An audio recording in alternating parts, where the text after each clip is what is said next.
qui annonce la dernière partie donc de cette émission. Je vous l'ai dit, partie consacrée à l'invité. Notre invité, il est déjà installé. Vous allez le voir bientôt. C'est un entrepreneur, c'est le responsable du Centre Culture Lingus, source de développement CLSD. C'est avec lui d'abord nous allons parler du recensement électoral. C'est vrai que dans la zone 2 et 3, le processus est suspendu pour l'instant. On parlera de la zone 1 puisqu'il était président du centre. Il va nous dire un peu comment les choses se sont passées. On va lui poser des questions. On a eu à entendre beaucoup de choses. Voilà que nous avons la chance d'avoir un président avec nous. On va poser des questions. Si c'est vrai, ah, si c'est pas vrai, Dieu merci. Alors, après cela, nous parlerons des artisans. Vous savez, il fait des artisans. Son premier souci, il s'intéresse beaucoup au développement de ces artisans-là et nous allons en parler également dans cette dernière partie. Notre invité du jour, il s'appelle Woglo Pascal. Maintenant, je vous l'avais dit, président du CLSD. Monsieur Pascal, bonjour. Oui, bonjour Madame Anita et bonjour heureux auditrices et auditeurs de Non, vous êtes tellement habitué avec la radio que c'est la télé, ce sont les Ok, téléspectateurs, ok, d'accord, téléspectateurs de la télévision Je Espoir crois que 47. maintenant, je vais former une association avec les téléspectateurs, téléspectatrices. Mhm. Quand un habitué de la radio va commettre l'erreur, on lui Et le envoie rat des pics, d'ascension. quoi. Alors, je le disais tout à l'heure, Monsieur Woglo, vous étiez président du centre lors de recensement dans la zone 1. Oui, Comment ça s'est passé? Dites-nous un peu. d'accord, merci beaucoup Madame Anita. Et de manière globale, le processus s'est passé très bien, sauf à certains centres, nous avons un peu des soucis. Mais particulièrement dans la zone de Zanguera et plus précisément le CRV Corée que moi j'avais coordonné, il n'y a pas de problème majeur. C'est vrai, il faut qu'on comprenne que tout ne peut pas se passer comme nous on le souhaite. Quand vous dites problème majeur, là, c'est ça que je ne Les comprends pas. problèmes majeurs, ça On veut dit qu'il dire y a eu des que problèmes. non, en fait, il n'y a pas eu de problème en tant que tel. Mais vous savez ce qui se Mais le en passe? tant que tel vient toujours. Oui. Ce qui se passe, effectivement, c'est quoi? C'est que et nous sommes en face d'une rénovation et d'une ambition politique du chef de l'État qui nous pousse à certaines exigences dont tout le monde n'est pas prêt à répondre. Par exemple, quand nous parlons de la carte d'électeur biométrique que nous délivrons, c'est un mécanisme un peu beaucoup plus complexe qui est électronique et numérique à la fois. Donc, c'est vrai, il y a tendance de ne pas pouvoir servir tout le monde, mais par rapport au délai qui nous est imparti vis-à-vis des moyens disponibles qu'on nous a accordés, on a pu faire de notre mieux et puis nous nous félicitons de la tâche que nous avons pu faire au niveau du service correct. Alors, entre-temps, le président de la CENI a sorti une note disant que les queues que nous voyons, l'affluence et autres, là, c'est en partie dû aux opérateurs de saisie Oui. qui on remarque une certaine lenteur au niveau de ces opérateurs de saisie. Est-ce que c'est vérifié? Est-ce qu'ils ont choisi délibérément faire 10 cartes au lieu de 20 par jour ou bien il y Bon, a eu incompréhension quelque oui, part? je vous comprends parfaitement. Ça, je ne sais pas si c'est l'avis de l'État, l'avis du gouvernement ou les voies les C'est plus le autorisées. responsable Justement, qu'est-ce qui s'est passé de l'institution chargée. avec les OPS? Moi, avec mes OPS au niveau de mon centre, je les félicite et c'est l'occasion de leur jeter de fleurs parce Ah que, bon? oui, parce que nous sommes en train de rentrer dans un nouveau dynamisme. Et quand vous voyez la fiche que nous appelons formulaire d'identification, c'est avec beaucoup de renseignements. Et ils sont censés d'enregistrer ces renseignements-là la première fois, la deuxième fois, la troisième fois avant que la machine ne valide pour ne pas faire d'erreur. Et ils ont aussi leurs difficultés. Mais parfois, les machines ne sont pas sans savoir que c'est des machines qui ont été gardées, c'est sous des coûts de maintenance que ça a été déployé sur le terrain. Donc, il y a parfois des machines qui éprouvent des lenteurs. il y a des difficultés parfois et puis il faut toujours les assistants techniques ou les agents techniques qui doivent courir vers vous avant que le processus ne continue. Maintenant, pour aussi répondre à l'exigence de l'État vis-à-vis de cette carte biométrique, il faut un certain nombre de renseignements. Par exemple, quand nous prenons la photo d'un recensé, ce n'est pas automatiquement que vous prenez la photo, il faut l'enregistrer, mais c'est la machine qui valide. Si le contour est rouge, ça veut dire que la machine n'a pas accepté la photo. Ouais. Donc parfois, il faut faire des gymnastiques pour qu'on puisse, que la photo soit adaptée avant que la machine n'accepte. Donc, je dis, c'est beaucoup plus complexe. Si vous n'êtes pas du système ou de l'activité, vous pouvez vous permettre de critiquer à tort et à travers, mais quand vous vivez la réalité, c'est toute une autre en fait. Est-ce que c'est vrai aussi que des agents prennent de l'argent aux citoyens pour les faire ressourcer? Justement, j'avais eu cette situation au niveau de notre centre. Il faut glisser quelque chose mais et puis on vous fait rentrer. Mais je vous dis, c'est ça doit être une culture générale. C'est la corruption qui nous amène là. Je peux vous confirmer que au niveau de mon centre, je n'ai connu personne comme un agent, un militant ou un membre de CLC qui a ému ce désir de prendre de l'argent avant de... Il y a au moins 5 je vous explique. Ou 6 bureaux. Il y a plusieurs. C'est ce que je veux vous expliquer. Moi, j'ai eu 7. J'ai eu 7 machines d'Amazon. Okay. Je glisse. Mais je vous dis, les gens. Je fais à peine 2 minutes. Je comprends 5 000 même, c'est trop. Ils glissent combien? 500 francs et 1000 francs. Ah, donc, vous confirmez qu'on a glissé? Justement, ils me l'ont fait à moi-même. Ah, ils me l'ont fait à moi-même. Et là, vous avez refusé. C'est eux qui viennent et en donnant la carte, ils mettent des billets, des sous. Et c'est justement, nous refusons. Et moi, je fais des déclarations publiques, vous faites des enquêtes. Vous avez refusé l'argent. Justement, parce que nous ne sommes pas là pour cela. Nous ne sommes pas là pour cela. Non, vous pouvez faire vos enquêtes, vous êtes des journalistes, vous êtes les mieux indiqués. Non, on va pas faire des enquêtes. Ce que je veux vous dire, parfois on a écouté des choses, on sait que vous êtes président de centre, on vient, vous êtes avec nous, on vous pose des questions. Voilà, la logique c'est quoi? Au cours de nos formations, donc vous leur remettez l'argent. Pourquoi pas? Bien sûr. Donc si vous ouvrez pour vous trouver 2 arrobas comme ça, vous allez remettre? Non, c'est ce que je vous dis. Hein. Vous savez. Non, répondez d'abord à ma question. Nous, on refuse toujours. Donc, quand je vais vous expliquer vous salue comme ça, et puis vous ouvrez votre mail. Je vais vous expliquer comment ça s'est passé. Même moi, il y a un pasteur qui s'est approché de moi et il m'a salué avec un billet. Je lui ai retiré de la masse et je lui ai retourné son billet que nous n'avons pas besoin de ça. Le pasteur aussi est rentré dedans. Justement, juste parce que vous avez, dans le carnaval, c'est quoi? Nous avons des leaders religieux. Nous avons des cadres du milieu. Nous avons des hommes de l'administration, que ce soit de la santé ou de la sécurité. Quand eux viennent, nous n'avons pas à leur faire attendre dans les queues. Il faut les servir automatiquement puisqu'ils puissent aller vaquer à leurs tâches vis-à-vis de l'administration de l'État. Maintenant, il y a d'autres qui sont en mission, qui ont ordre de mission, qui doivent voyager, mais ils votent dans notre localité. Donc, quand eux, ils viennent, par exemple, et peut-être que le chef section attend pour un voyage, c'est un chauffeur, il a l'ordre de mission en main, on n'a pas à lui faire attendre, en fait. Donc, ces gens-là, on les fait passer automatiquement quand ils viennent, pour ne pas les faire traîner. La personne présente un badge, que ce soit un journaliste, il y a d'autres activités à faire. Donc, donc quand vous êtes journaliste, vous ne faites pas la queue? Quand vous êtes journaliste... Les journalistes ont fait la queue. Non, justement, les journalistes ont fait la queue, mais il y a quand même une indulgence. S'ils sont... Pourquoi une indulgence parce qu'ils sont en mission. Ils ont parce qu'il faut quand même les faire. Ils sont des citoyens. Bon, par exemple, les enseignants. Chez nous, les enseignants, comment nous les avons traités? On fait une liste, on a fait la liste des localités, de la localité des écoles privées, des écoles privées officielles.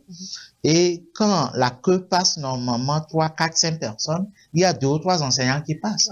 Pour qu'ils puissent retourner voir les enfants en salle de classe.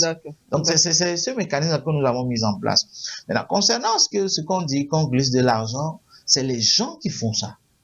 Mais moi, j'en ai vécu au moins 3 ou 4 fois. Et mes collaborateurs les gens font, mais vous ne prenez pas. Non, nous ne prenons pas. D'autres en ont essayé et nous avons été interpellés. Comment il faut ouvrir la main, le communiqué qu'on passe. Et puis, je remets. À chaque ouverture au matin, nous disons ça. Si quelqu'un tente de nous donner de l'argent ou de donner de l'argent à un membre du CLC, si on le surprend, il n'a qu'à le dénoncer. Soit le membre de CLC dénonce celui qui vient poser l'acte là, parce que ce n'est pas normal. Nous ne sommes pas là pour ça, en fait. Même si vous avez des relations, même si vous avez senti être un peu favorisé, si vous avez déjà ça à faire, faites ça chez vous à la maison ou trouvez d'autres occasions pour le faire. Mais pas sur le site, non, c'est pas normal. Et nous ne conseillons même pas ça. Et nous avons rigoureusement sanctionné ces gens d'actes. Et visiblement, le début, ça a commencé. D'autres même, qu'est-ce qu'ils font? On les sert et puis ils jettent la carte et l'argent par le postrat. Et parfois, nous repérons ça et c'est dommage. Vous savez, chacun doit faire sa part. Hein. Et quand nous voyons les malades dehors, les troisième âge, comme je l'ai dit, les cadres, les leaders religieux, il est de notre devoir de leur faciliter pour qu'ils puissent faire ça rapidement. Normalement, en ce qui concerne les personnes du troisième âge et les personnes malades, ça c'est dada. Justement. Même si c'est pas pour la carte électorale, n'importe où que les vous femmes soyez. enceintes, les femmes qui ont des nourrissons. Ce sont les personnes prioritaires. Justement, donc c'est ce que nous avons fait. Donc, d'ordre général, c'est satisfaisant. Mais il faut aussi reconnaître que j'ai pas eu gain de cause à ma dernière question. Non, ce qu'il y a, il faut reconnaître que il faut reconnaître que ah non, le billet de banque, vous pouvez vous en assurer, hein. Vous pouvez mener toutes vos enquêtes. Et je suis sur une antenne qui n'est pas des moindres. Et je vous demande ouvertement si quelqu'un peut vous confirmer que M. Oglo a pris 1 centime. Je ne parle pas de vous, quoi. Des autres. Bon, s'ils ont créé des occasions comme ça, bon, parfois on ne peut pas tout gérer. Hein. Refuser l'argent comme ça, non? Même nous, on n'a exigé rien de personne. C'est bien, ça fait croire que nous avons des citoyens honnêtes qui vont en guerre contre la corruption. Voilà. Alors, Monsieur Oglo, nous venons cette fois-ci à votre secteur d'activité. Nous allons parler des artisans togolais et nous savons tous que vous œuvrez beaucoup pour le développement de ces artisans. Pourquoi porter tant à cœur les artisans togolais? Ok, merci encore une fois, Madame Anita. Il y a peut-être les journalistes quelque part, il y a les fonctionnaires quelque part, mais vous inquiétez du développement des artisans. Justement. Les artisans, je dis souvent que ils constituent le socle du développement à la base. Mais parfois, eux-mêmes ne sont pas conscients de leur position stratégique pour booster notre économie nationale. Et il va falloir qu'on puisse les conscientiser, les sensibiliser, les aider, les réorienter, les encadrer pour que leur lutte soit bénéfique. Et quand nous parlons des artisans, moi, j'ai l'habitude d'intégrer les conducteurs de taxi-moto qui occupent une place très importante dans l'économie nationale. Parce que je dis souvent, quand le jour où tous les taxis-motos vont décider de faire la grève ou de ne pas conduire la moto, l'activité sera paralysée. On va rester à la maison. Justement, nous avons tendance à les considérer comme des sous-hommes, les dernières personnes, et puis chacun pense que c'est des sans-diplômés. Mais pourtant, ce n'est pas toujours le cas. Donc, l'activité que nous menons, c'est dans le cadre d'un programme que nous avons intitulé depuis 2016, PIPADA, qui est un sigle. PIPADA veut dire Programme d'insertion progressive et effective des apprenants diplômés approuvés. Et dans ce programme, nous avons plusieurs projets vis-à-vis des artisans et vis-à-vis des conducteurs de taxi-moto pour pouvoir les aider, les accompagner à répondre aux exigences actuelles du secteur de l'emploi. Puisque nous avons parmi eux des artisans déguisés conducteurs de taxi-moto parce qu'ils ont leur diplôme, qui ne sont pas forcément les diplômes de l'État, que nous appelons le CFA, mais qui aussi ont eu à exercer leur métier sur le terrain, mais vis-à-vis de certaines difficultés dont dû abandonner pour rentrer dans ce secteur du conduite taxi-moto-là. Nous avons créé une plateforme d'ordre national intitulée ZEM Solidaire, qui nous permet de recenser plus ou moins leurs besoins et de voir ceux qui sont parmi eux, qui ont la maîtrise de leur métier, mais qui n'ont pas le diplôme de l'État. Nous nous approchons des chambres de métier de nous accorder un cadre idéal de recyclage pour leur permettre d'aller à l'examen et avoir le diplôme. Parce que vous savez, si vous conduisez une moto aujourd'hui et vous n'avez pas le diplôme nécessaire ou l'attestation qu'il faut pour gagner de l'emploi du jour au lendemain, c'est un peu compliqué. Donc ça, c'est pour le GEM solidaire. Maintenant, dans le cas des artisans, justement, nous disons que si nous voulons nous développer, nous devons reconsidérer certaines valeurs que je ne veux pas dénommer caduques de notre système éducatif et de formation professionnelle. Aujourd'hui, nous disons, dans le cas de l'entrepreneuriat ou du système de l'école classique, on te dit, va à l'école, quand tu as les diplômes, tu auras de la place, tu deviens une grande personne. Et tu te concentres rien qu'à l'étude et sans passer par d'autres moyens pour mener des activités parallèles et trouver quand même une occasion d'en avoir l'habitude de jumeler tout à la fois. Puisqu'on t'a dit que c'est avec les diplômes que tu as tout. Tout à fait. Maintenant, même les apprenants, nos patrons qui nous excusent, ils maintiennent les apprentis de lundi à dimanche. Et ce n'est que le lundi. Mais le lundi même, c'est le jour de centre pour les enfants.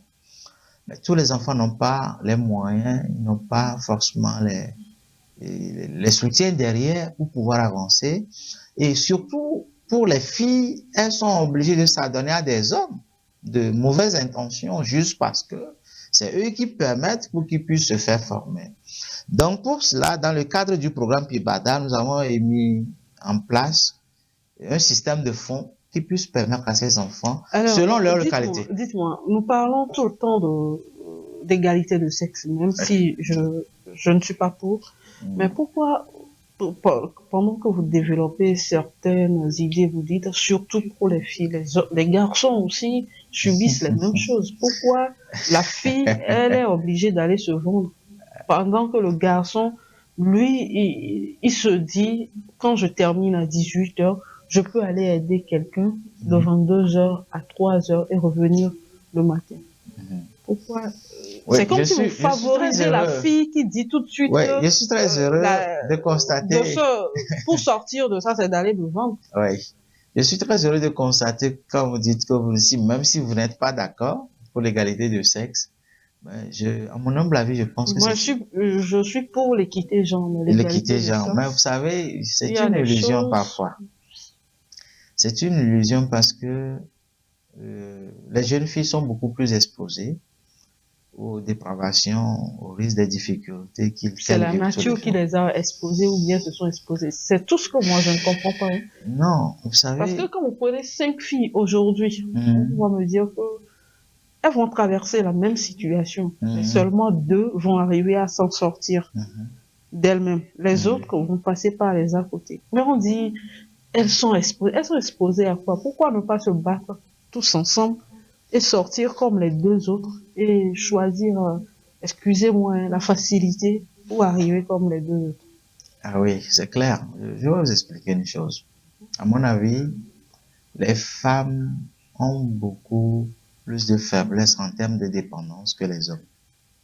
Parce que c'est la nature qui l'a instauré comme ça. Pas la nature, c'est notre mentalité en fait.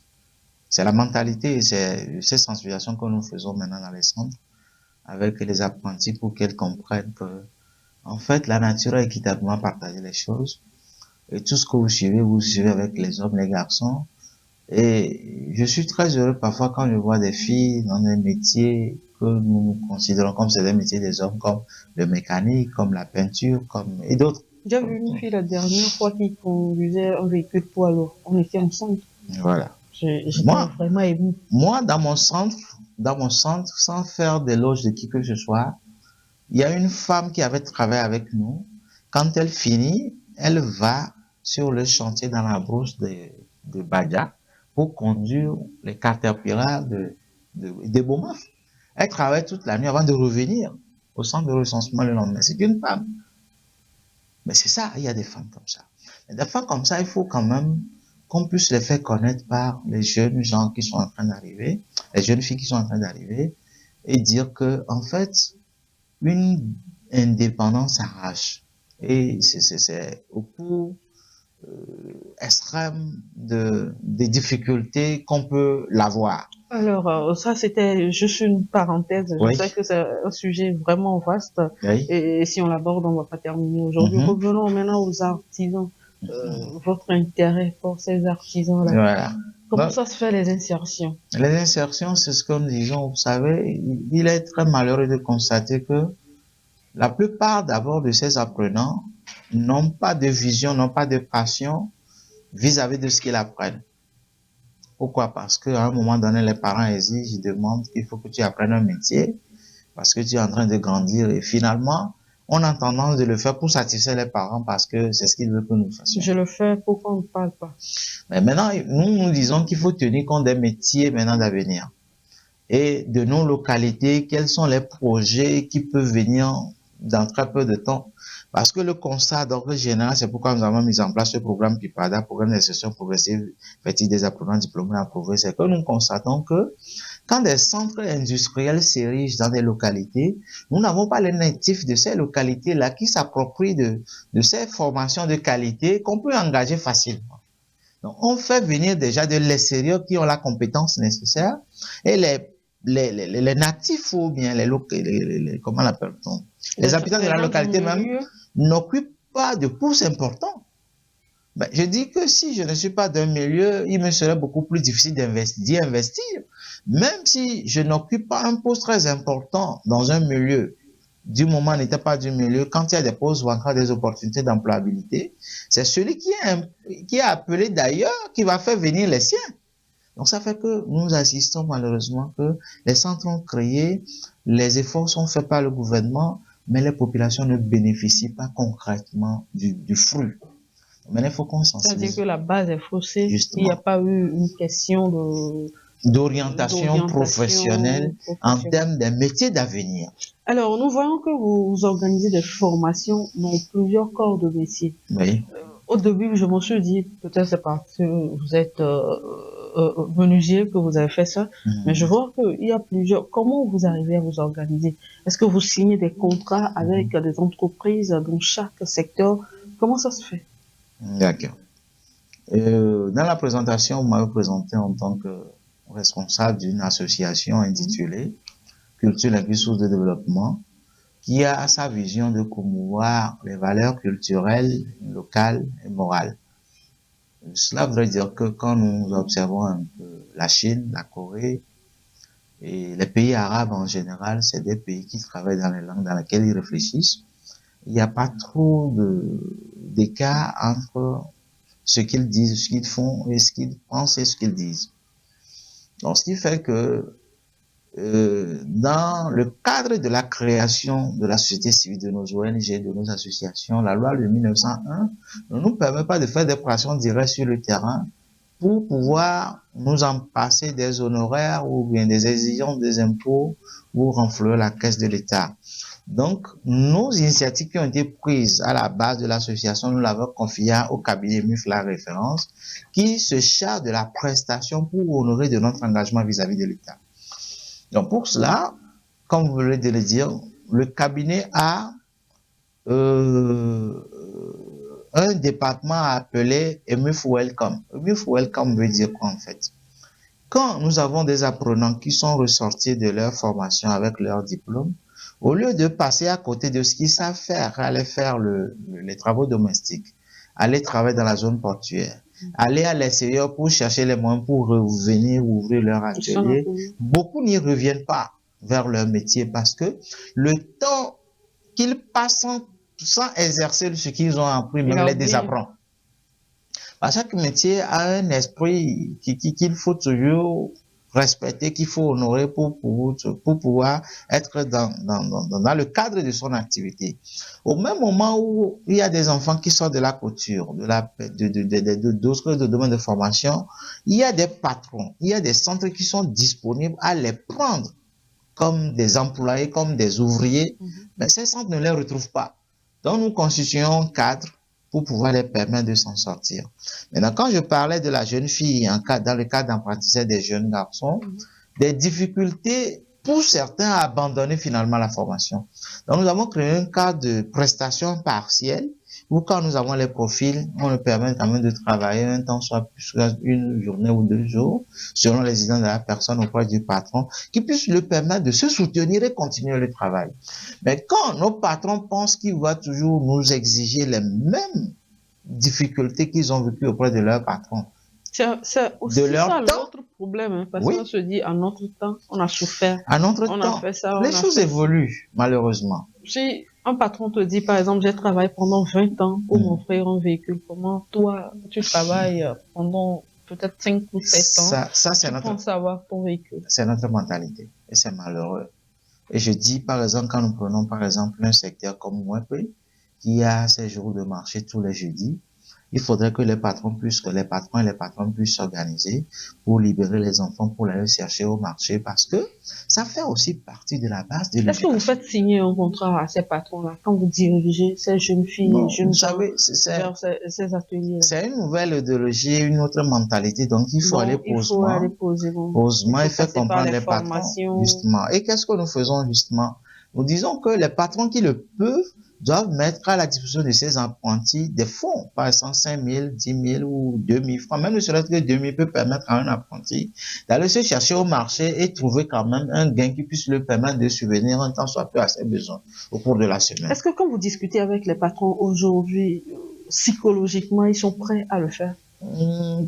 Pas tout à fait, mais je pense que d'autres rentrent dans la danse. Par exemple, quand je prends Agnier, Agnier a très vite compris avec l'aide du préfet que je salue par passage, la sensibilisation, l'information, je pense que ils finissent par comprendre que nous pouvons toujours continuer par faire les choses comme nous le faisions au temps de nos ancêtres, sinon on risque de ne pas pouvoir évoluer. Merci. Parce que chaque jour avec ses réalités. Je donne un exemple pour finir dans le cadre de la couture, par exemple, rapidement. Vous savez, le secteur de la couture, nous n'avons pas cette culture de produire des habits ou des accoutrements à base des mesures standards. Quand je suis le client d'un couturier, il suffit que je lui dise que moi je porte XL, je porte M ou L ou S. Ça lui suffit largement pour me concevoir mon habit. Mais ils n'ont pas cette culture de la création des, on appelle ça des coupes patrons, je crois. Et voilà, ça doit être aussi une formation. Demande juste à la personne, tu portes quelle mesure, 10 XL ou un double XL. Tu sais déjà à peu près quelle mesure faire. Et après de 80%, ça répond. Donc, c'est des cultures que nous voulons inculquer pour qu'ils comprennent que, en fait, le monde évolue et tu n'as pas forcément besoin d'aller vers quelqu'un pour prendre les mesures avant de vous concevoir un accoutrement qui lui va normalement. Donc, c'est des petites innovations que nous apportons au secteur de l'artisanat.